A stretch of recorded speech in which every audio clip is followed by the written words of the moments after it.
PKK Provinsi Kalimantan Barat, Bu Jum dan Bu Titin yang selalu setia mendampingin setiap pelaksanaan kerja program PKK, Lurah, Kepala Desa, Ibu Ketua PKK Kelurahan Pembina Sekolah Lansia, seluruh mahasiswa Sekolah Lansia se-Kalimantan Barat. Apa kabar para mahasiswa? Dari sini kelihatan umur 30 tahun.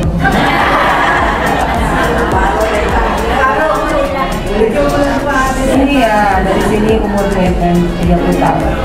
Serta hadirin yang berbahagia, yang mohon maaf tidak dapat saya sebutkan satu persatu, tapi tidak mengurangi rasa hormat saya.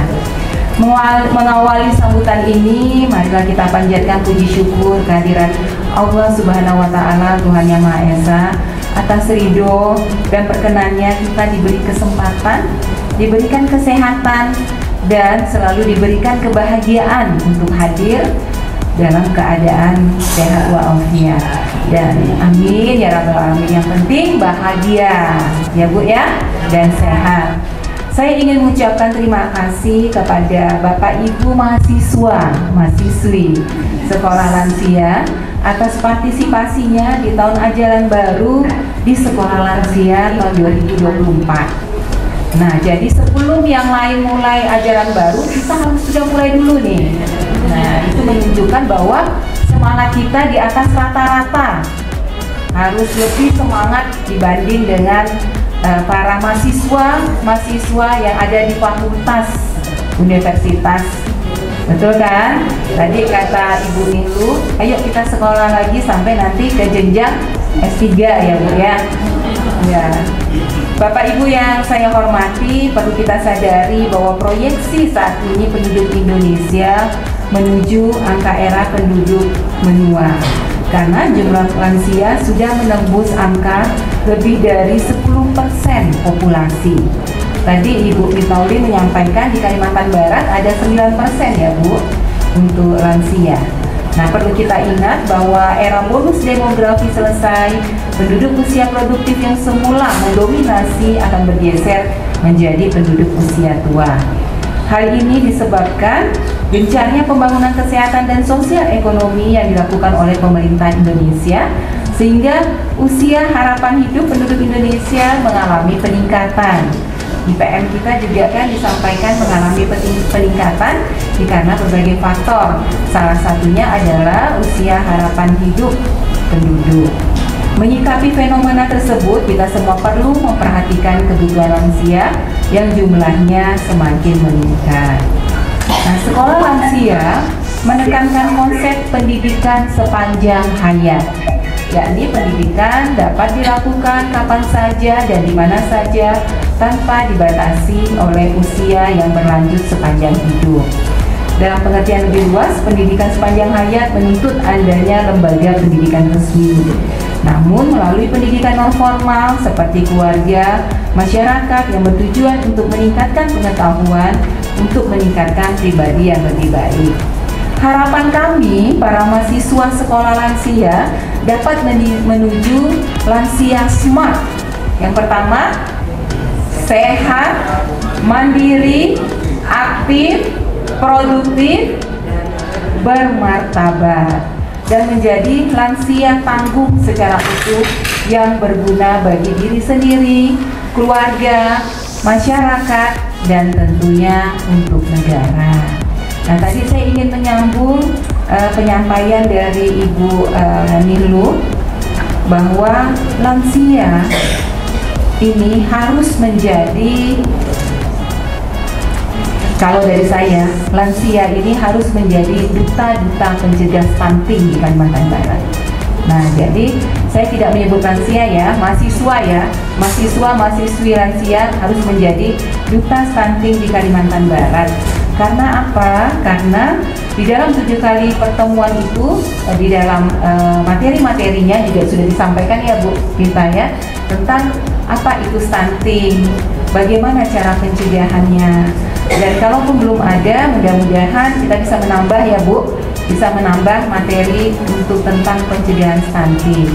Nah, Bapak Ibu yang hadir di sini sekarang, sebagai duta itu bukan saja menjadi atau melakukan sesuatu hal yang besar, tetapi melakukan hal yang kecil sekalipun, menyampaikan informasi hal yang sekecil sekalipun tentang bagaimana mencegah stunting, itu sudah bisa menjadi duta-duta pencegah stunting di Kalimantan Barat, dimulai dari lingkungan keluarga, tentunya lingkungan keluarga terkecil. Ada cucu ya yang umurnya masih di bawah 2 tahun.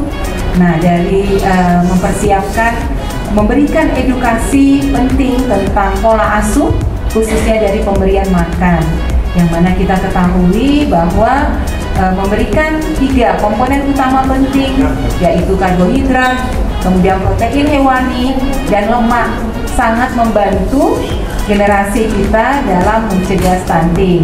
Nah, nanti bisa cerewet tuh ibu-ibu sama bapak-bapak, dilihat mangkok yang diberikan, bubur yang di dalam mangkok diberikan kepada cucu-cucu balita kita, dilihat kembali apakah itu sudah ada karbohidratnya yang diambil dari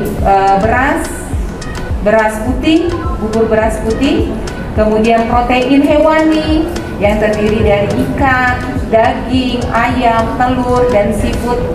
Kemudian ada lemaknya yang diolah dari kaldu, daging, ayam, seafood, dan lain-lain, serta bisa diambil dari mentega, margarin, kemudian minyak makan dikasihkan ke bubur. Kita harus cerewet melihat, pastikan bahwa bubur yang masuk ke dalam cucu-cucu yang balita kita itu sudah mendapatkan 3 komponen tersebut. Nah, kenapa kita perlu untuk mencegah stunting? Karena memang kita harus mempersiapkan generasi emas di tahun 2045. Dan penurunan angka stunting di Kalimantan Barat yang tadinya di tahun 2023 sebesar 27%, sekarang sudah 20,6%, yang mana menurun menjadi 7,2%. Itu menjadi motivasi kita bersama untuk setiap lapisan masyarakat, dan khususnya yang pada hari ini hadir mahasiswa-mahasiswa kebanggaan kita semua di sini, agar menjadi duta-duta pencegahan stunting di Kalimantan Barat, agar 2024 kita bisa mencapai target pusat, yaitu 14%, dan terwujudlah generasi emas 2045. Mau ndak ibu sama bapak nanti cucunya itu akan menjadi seorang pimpinan manajer dari suatu perusahaan, mau ya? Nah, menjadi SDM yang unggul, SDM yang sehat, dan SDM yang cerdas. Nah, demikian beberapa hal yang dapat saya sampaikan. Nah, tentunya tadi disampaikan bahwa belajar tidak ada hentinya, tidak ada usia yang membatasi dalam belajar.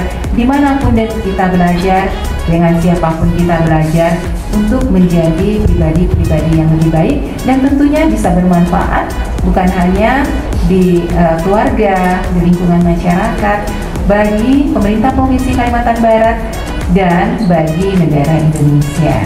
Terima kasih dengan mengucapkan Bismillahirrahmanirrahim. Kegiatan launching sekolah lansia pada hari ini saya buka.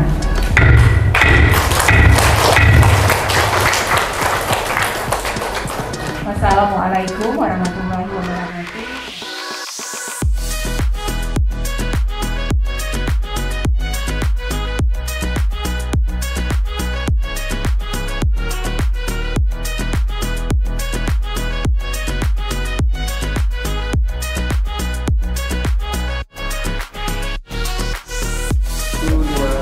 Ya, pagi ini saya bersama Ibu Kepala Perwakilan BKKBN Kalimantan Barat melaksanakan launching sekolah lansia S1 dan S2. Itu strata 1 dan strata 2, yang mana nanti ada 7 materi yang akan disampaikan untuk mahasiswa-mahasiswi lansia kita. Apa pentingnya nih Bu, sekolah lansia? Karena tadi kita sudah mendengar bahwa kalau secara Indonesia hampir 10% lebih penduduk kita itu adalah lansia, dan di Kalimantan sendiri ada 9% yang lansia. Artinya lansia ini harus lansia sehat, yang seperti tadi Ibu sampaikan menjadi lansia yang bisa mengayomi keluarga kecilnya sehingga nanti cucu-cucunya juga menjadi anak-anak yang sehat ke depannya. Ya, tentunya kita ingin meminta kontribusi juga dari para lansia ini agar mereka bisa menjadi duta-duta pencegah stunting yang dimulai dari lingkungan terkecilnya dan menyampaikan kepada masyarakat tentang bagaimana caranya mencegah stunting. Nah, perlu adanya lansia yang smart. Apa tadi Bu kepanjangannya? Sehat, mandiri, adaptif, reproduktif dan bermartabat. Ayo kita dukung sekolah lansia di Kalimantan Barat.